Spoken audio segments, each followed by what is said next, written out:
Today's video, we're going to be going over the 25 biggest things Destiny players want. These are quality of life improvements. Cozmo here recently took to Twitter and stated that they're looking to round up some community feedback and to share what's at the top of your list for D2 improvements here. Now, he listed Reddit, but he also said you can list it there on Twitter, but we've taken the liberty of rounding up the 25 biggest items that have stood out to us. By the way, big shout out to everyone for their suggestions. Starting with user interface. Guys, there were so many surrounding user interface, and I gotta agree with every single one of them. So from Raging Wolf here, reformatting the buffs and cooldown timers. Since Light 3.0, we've had too many buffs overlapping each other, not counting raid or mission specific ones. This is very true. We have a very small amount of buffs that can actually show on screen, as well as cooldown timers. And there are certain builds where you think like things are not proccing, but that's actually not the case. It's simply because you just don't have enough room there to showcase all of these buffs. So this is gonna have to get a rework at some point. Our user interface is gonna have to show all these things. Again, I love the icons. They're fantastic, but we need something to showcase everything right there in the corner of our screen. And this is definitely a feature of MMORPGs, which Destiny is definitely going in that direction. Now from Champion Scroll here, a way to see all the perks and traits in the pool for a given weapon, whether from the weapon screen or from in-game collections. That would be cool and perhaps possible. I don't know the limitations here. I know like at the weapon crafting table, you can obviously see all the different traits and everything, but it's not like while you're in orbit and observing a weapon, you could see all the traits. Third,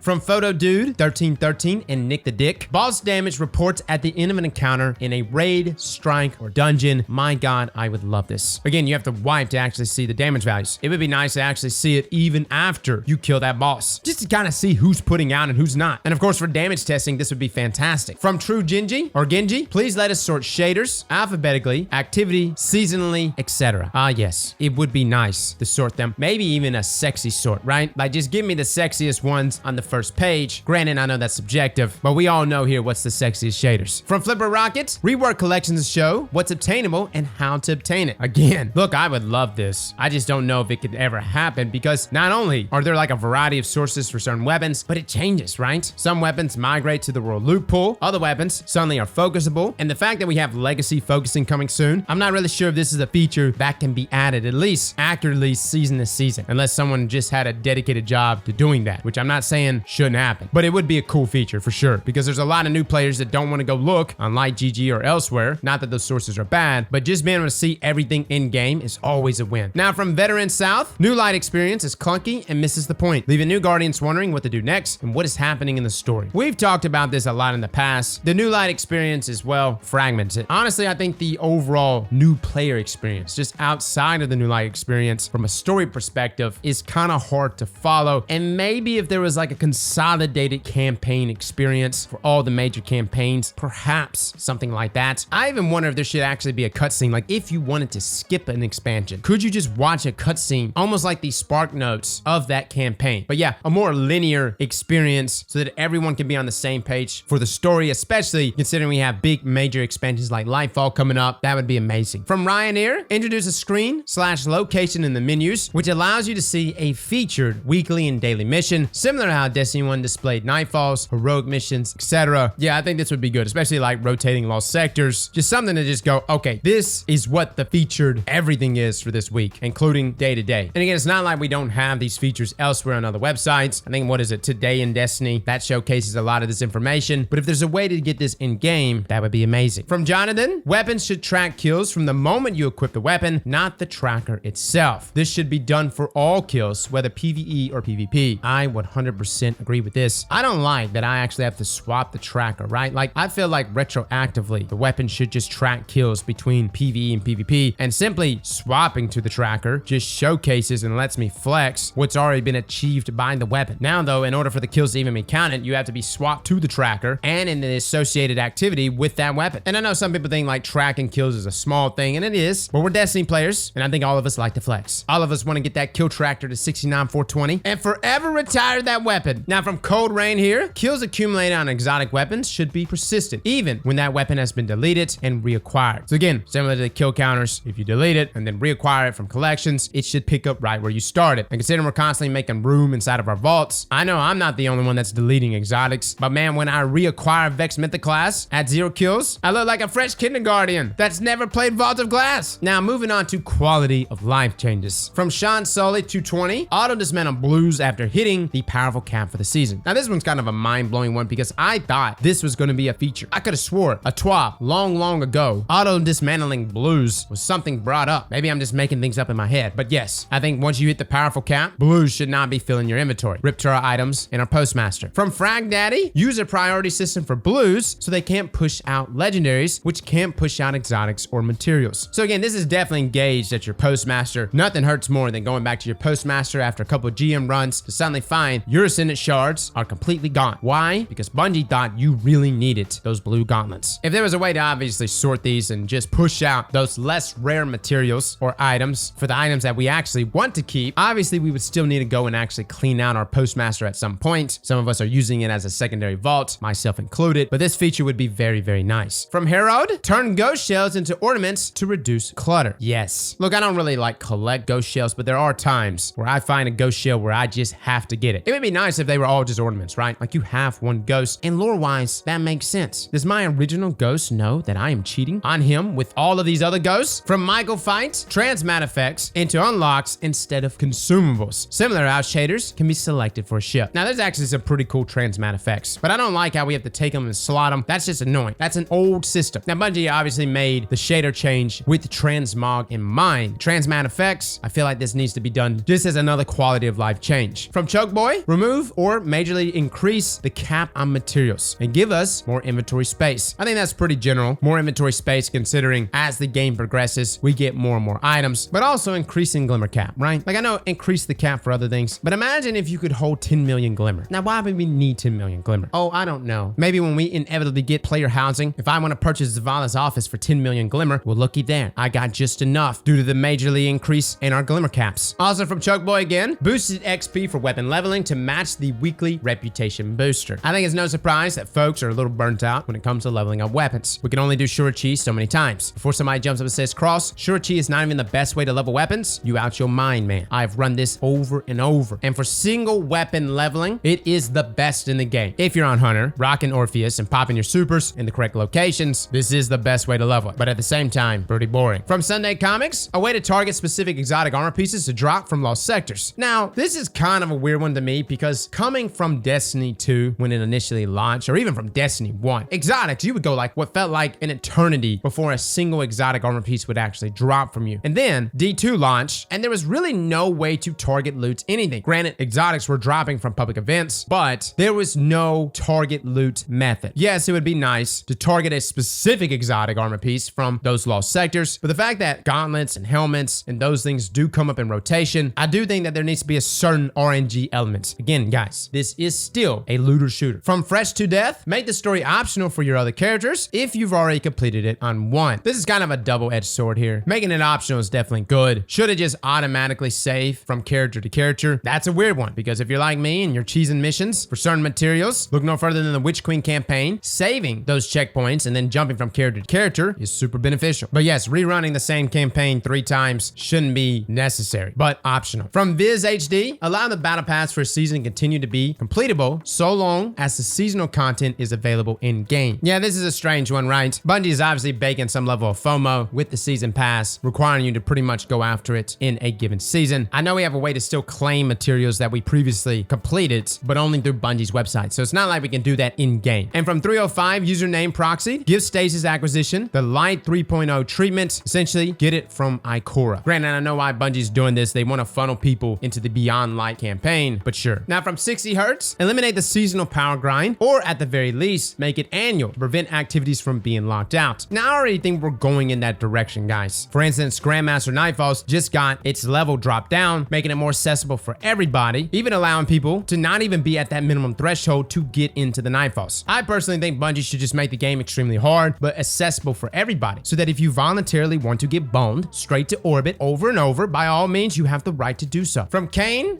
Longinus, remove the Synth Weave quest cap. Let people grind for it if they want to. From BT0083, implement some sort of bad luck protection in raids and dungeons. Yeah, there's definitely people that have gone extended amount of completions for things and have yet to see a raid exotic. I feel like Bungie eventually does add bad luck protection, but again, better bad luck protection would be nice. What if there was like a guaranteed way to get a certain exotic from a dungeon or a raid? Like have something that incrementally allows you to acquire an exotic so that you're not at like 50 runs of that raid and still don't don't have touch of malice. Again, this would just boil down to it being bad luck protection, but this would be something we would be able to directly see. Now, moving on to accessibility. From Ranger, a ping system would help with those who can't verbally communicate. Honestly, for years, I've been kind of like sitting back, observing how players in Destiny communicate, and there is a lot of folks that don't want to jump and communicate via a headset. They want to either type or have some sort of ping system. And like a ping system that doesn't just ping something and that's it, like literally showcases an enemy or an objective node or a defense node. Considering we have in-game LFG coming soon, having some way for people to non-verbally communicate would be nice. Moving on to Viz HD, console cursor speed scaler. Now, I don't know anything about this. Console cursor speed scaler, I don't know. Somebody fill me in on consoles. From Viz HD again, give us all the ability to save custom bindings as presets. Now, I know you can actually save bindings via your account or your computer. Honestly, that's enough for me. Granted, if your build substantially changes where you actually have to go in and change key bindings, and there are times where I change things up a little bit depending on what I'm using, I can see where that can be beneficial. But again, saving custom loadouts is way more important to me here than saving custom bindings. And from Kane Longinus, add more options for reporting people in game. Many people are blatantly evading bans and there's no way to report that. Well, now we're in a situation where supposedly people are getting banned that are innocent, and this is definitely a gray area for Bungie. I actually want to take this a step further. You need not only a more specific report feature, maybe even having a way to like capture gameplay and showcase it, but secondly, for innocent bystanders, I do think we need an appeal system of sorts. Now, some outliers from Exciting Flow, implement strike specific loot and strike scoring. From Cat and Furry PC, allow us to enter into a strike solo. Side note, enter into any activity solo. I know there's like a way to do this on console. I think you can like roll back the time or something like that of your console to like the week before. It's something weird, and you can still load into strike solo. But again, yeah, having that option would be cool. From Bone Fat, please fix melees. Both melee whiffs and rubber banding desyncing that happens around someone else's melees, especially in the form of improved melee range. This is definitely true when you have things like Ophidians, knockouts, syntheseps. Melees are funky, man. They're weird, especially in a game like Destiny. And any of the range boosting melees definitely has issues with rubber banding, desyncing. You've got people going all over the map when they're sitting there melee and you can't even shoot them. No lie, I actually think that range on all melees should have a hard cap. No extensions. You want buffs? You can buff melee damage. You can even buff the range in which your melee will connect. Say for instance, a hunter has a significantly larger hitbox with a certain melee boosting exotic. And same with like syntheseps or Ophidians, but not actually give it an extra 2-3 meters. This causes problems. It always has, and it always will, even with better servers. FPS games, at least FPS PvP games, are not meant to have melees that can reach you up to 6.5 meters. Now keep in mind, inside of Destiny 1, we had crazy reaching melees. For instance, Stormcallers, your tickle fingers could reach so far. I remember way back when Triple Rec actually had a video showcasing how far the melee actually reaches. But the beautiful thing about that, even though it was hard to counter and it was a ridiculous amount of range, at least the Guardian in front of you wasn't rubber banding all over the place, as it was tied to your charged melee. So I definitely think any melee range boosting exotics should be dealt with. From Bone Fat again, map voting for PvP. I don't know why this isn't a feature. We've been asking for this for forever. Nothing is more fatiguing than getting the same map over and over again. Map voting would be an amazing